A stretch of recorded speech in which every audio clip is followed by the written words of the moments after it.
YouTube, hello, and today I'm talking about another light novel, though not Slayers this time.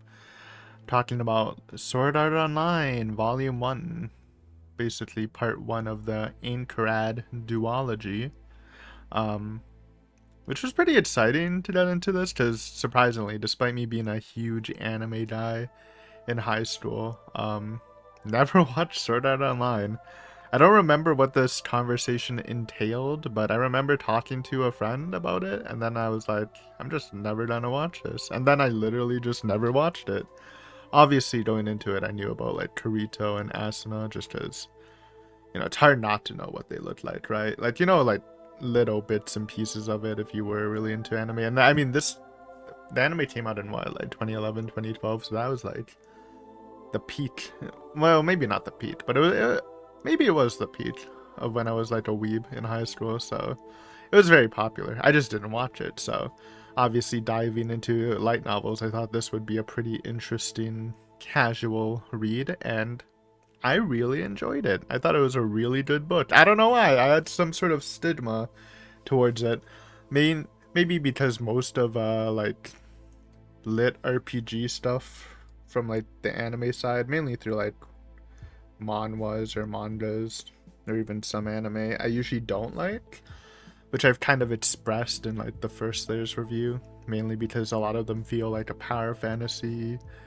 Because I'm not a huge fan of overpowered characters, but I thought this was really well done, and stuff I loved about it. I did love the world. I thought it was pretty cool. It is a big tower, and I know people. Well, I'm talking more about people, normal novel readers, not light novel readers especially, but they call this like tower fantasy, where I like it, but some people don't, just because it's like it creates a fantasy world basically without geology. No geography. I mean, no, there are rocks in this world, but it basically, like, you don't have to map anything out, because you can have a desert on one floor and then the next floor is like the Arctic. But I think it works fine in like a video game setting, especially. And I really liked how they implemented like the world as a video game. It felt very natural. Like usually, like during my Slayers review, I'm just comparing it to Slayers a lot because that's the only light novel I read recently. Um, I commented like I really like a magic wielding protagonist in fantasies, just because there's more to do with magic. But I thought they really executed the melee only thing well in Sword Art Online. They made they like explained it pretty well with how the game was created.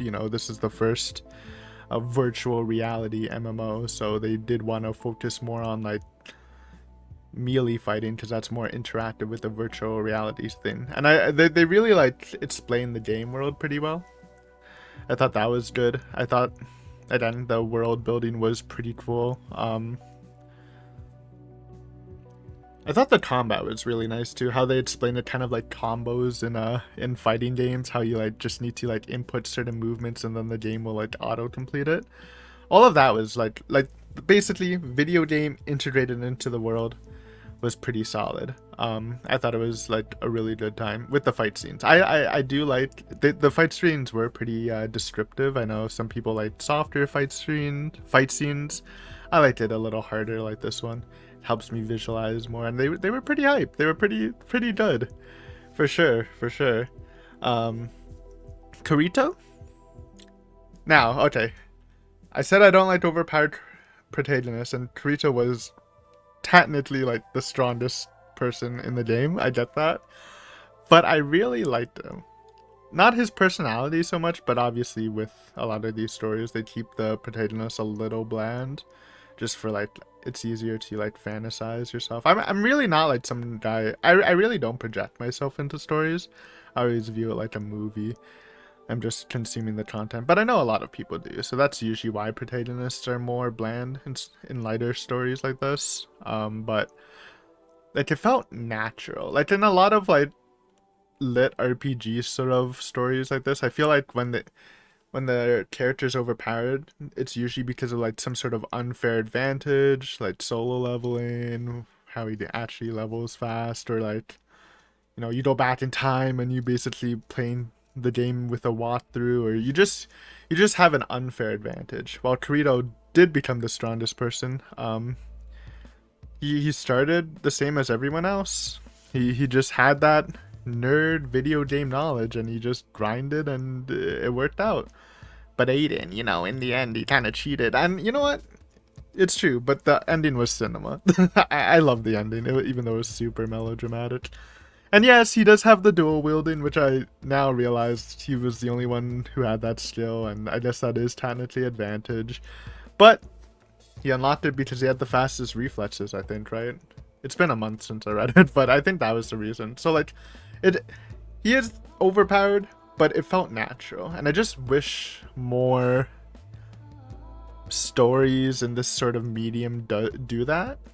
Because, again, there are so many, like, gamelit. Because this is, like, pseudo isekai, it's gamelit, it's overpowered protagonist. It's basically, like, the meta in these sort of stories, and I just wish more handled it as smoothly as Sword Art Online. That's really what I liked most about it.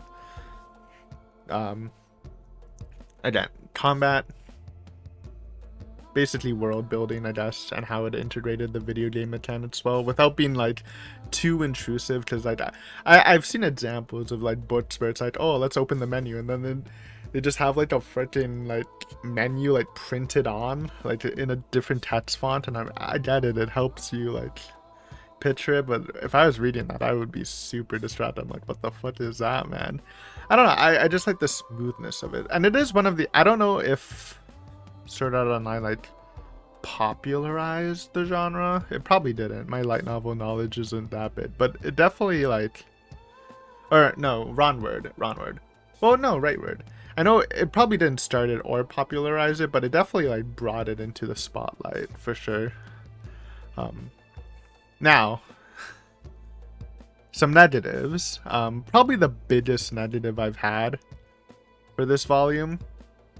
Don't hate me. I did not like the relationship. I did not like Kirito and Asuna together. And hear me out, okay? So this story is basically a 2-year time skip after they get trapped in the video game.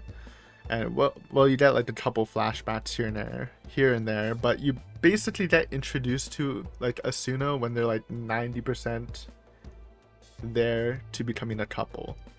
So they're introduced like strangers, but then they're like already in love, and it just feels like super unrewarding watching it, because like, again, obviously the context is in your mind. It's like, okay, so these people are like close to becoming like in a relationship, and they're obviously in love, but since they're just introduced like almost as strangers, and it just feels like really weird and rushed, and it's just not satisfying. It's like, again, it's like reading a novel, and like,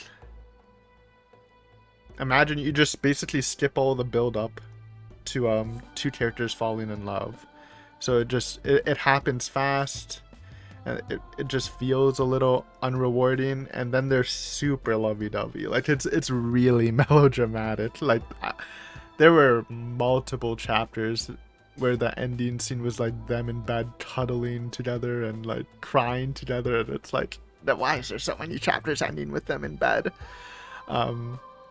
And then they get married like by the like 2/3 into the book, and I'm like, what is happening, man? I don't know. Like I really enjoyed it, but like the second half for me, until you get to like the final arc, the final couple of chapters, it was a little rough. I really didn't like the relationship. It could be fixed though. I just I'm not a romance hater. I think they can be. I generally enjoy them. I just like more build up where it feels more real, and not like, oh, you get introduced to them, oh, they're already in love, oh, they're like in bed, oh, they're getting married. I wonder, like, the only thing one of the things I knew about Sword Art Online is in the original web novel, they had like this infamous sex scene, and I remember as like a teenager, this YouTuber I used to follow like Reddit on SoundCloud, and it was so funny. I'm wondering if it was from this one. Probably in one of the scenes where they're in bed, man.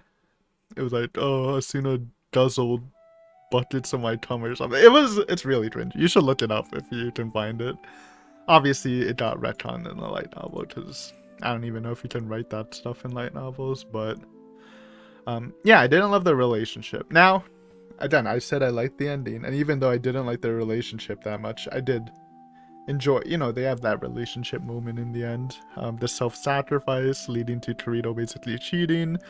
Um, it was cool. It was cool, even if I didn't like the relationship. But yeah, that really like bummed. Like I really thought the first half or first like third was really strong, but once the relationship started going, I was like, I don't know, too melodramatic. Like Torito, again, his personality is a little bland, so it felt very one note, too lovey-dovey. So that was the main thing. But characters, I thought the characters were pretty nice. Torito, I mean, Asuna was nice. I liked, again, since I liked the combat, I liked when she fought. You don't really see too much rapier fighting, I feel like, in fantasy, so it's nice to get a little lunge attack representation in the story. Who else was there? There was Klein. Is Klein a character? He was alright. You don't see him too much. Ajo was a little funny. Boss man. What's the boss? Heath something? Sorry, it's been a month. I'm always on the wiki for the volume just to Heathcliff, just to like refresh your memory. Heathcliff I thought was a good villain. Like I saw that, I didn't see the twist coming exactly. Like I did think he probably like cheated in their duel, but I didn't think he was actually the dev. I thought like maybe he was gonna be part of like that I think Laughing Coffin is what they were called. Yeah, Laughing Coffin. I thought he was gonna be like a secret member of that or something, and he was just cheating, but no. The dev reveal was nice. I mean, since this whole thing was only 2 volumes, this whole arc, it did have to like end fast or have like big time skips or something, because there's no way you can cover, like even if they started at 474 all the way to 100 in 2 volumes, sounded a little crazy. And yeah, maybe the ending was a little rushed, but I liked it. I thought it was cool. I'm a little sad because I really did enjoy the world building, but basically I don't know how the story will continue. But it feels like it's gone, man. I don't know. Do they go into other games after, I'm guessing? I did read like the synopsis of volume 2 and how it's basically just like side stories within like the 2-year time skip, which made me take a break from the series because I'm like, oh man, that sounds like alright, but it's not that interesting. But I will eventually read it, I think. Yeah. But I thought the story felt kind of fragmented a bit, like into mini arcs. It wasn't like, obviously the goal was to reach, you know, clear the floors and stuff, but I like the mini arcs. I thought, what was the crazy guy's name? Kuradil. Yeah, I thought that arc was pretty cool. That was like shocking. That was actually pretty graphic. I like that when he went sicko mode. There's like a lot of setup for the world that didn't really pay off. Like the army thing, I thought they would be more involved in the end game or something, but yeah, I don't know if it's just a short arc. It does give me hope though. I know everyone says it gets bad. Obviously, I'm referring to the anime. Maybe the opinion's different. Like when they hit the fairy stuff, which is volume 3. It's basically the next arc after Aincrad. But like I thought this was solid, and since it was just the relationship feeling rushed, I feel like I would be fine with it the more I get with it. So like it has really good building blocks. And I am like genuinely interested to continue the series. It's just that like I do like Slayers more, so I kind of wanted to focus more on that for light novel. Like I know it's not fantasy. This isn't fantasy, but it kind of overlaps a bit. But no, I was really impressed. Cliffhanger ending. I love me some cliffhangers, and yeah, I think I gave it like a 6.5 out of 10, which is good, by the way. 6 equals good in my rating since I'm very literal. But yeah, I thought it was really good. I just wish, I don't even know how you handle romance when you do a 2-year time skip right to the end game. I think it's just impossible for for it not to feel rushed, unless they just hinted at it more. They had a really good flashback, where Asuna like described when she fell in love with Kirito, which I thought was good, but it was like near the end of the book, and I'm like, man, I really wish they did this a little earlier. It might have made all the romance stuff feel a little less rushed. But yeah, I really enjoyed the story, and I'm not that excited for volume 2 since it's just side stories, but I'm really interested in like what volume 3 is gonna be, if I even get there. Again, people said it's bad. I don't know. I know people, I feel like general public says it's bad, and then like people who just like SAO, it's just been continuing to consume it because there's a lot of books. I don't have a list, but like I think when I checked it out, there's like 30 plus, right? It's kind of crazy. It's kind of daunting, but they are short reads. So, yeah. But anyways, that's all I got. Really impressed. I don't know. I just the fact that it was a video game based story pseudo isekai thing. My expectations were definitely lower, but it was really impressive, and I'm glad I read it. So yeah. Images, light novel. Talk about the images, Aiden. One, I wish they did the old school Slayers thing where they put all the bonus images at the back so it doesn't spoil stuff. But I thought the images were fine. The art style's alright. It's a little rough, but it's alright. But yeah, that's all. Just some rambling. Thanks for watching this video. If you like Sword Art Online, tell me about it. Tell me about it. Yeah, tell me about it. What you like about this volume, and if it is good as it goes on, because it has piqued my interest for sure. Surprisingly, I said like, okay, I'll read the first two since everyone says that's like the peak part of it, but it really is impressive. So yeah. Anyways, thanks for watching. If you enjoyed the video, give it a like and or comment, and if you want to see future videos, hit the subscribe button because I don't have a schedule. I just upload whenever I want. Yeah, later. Peace.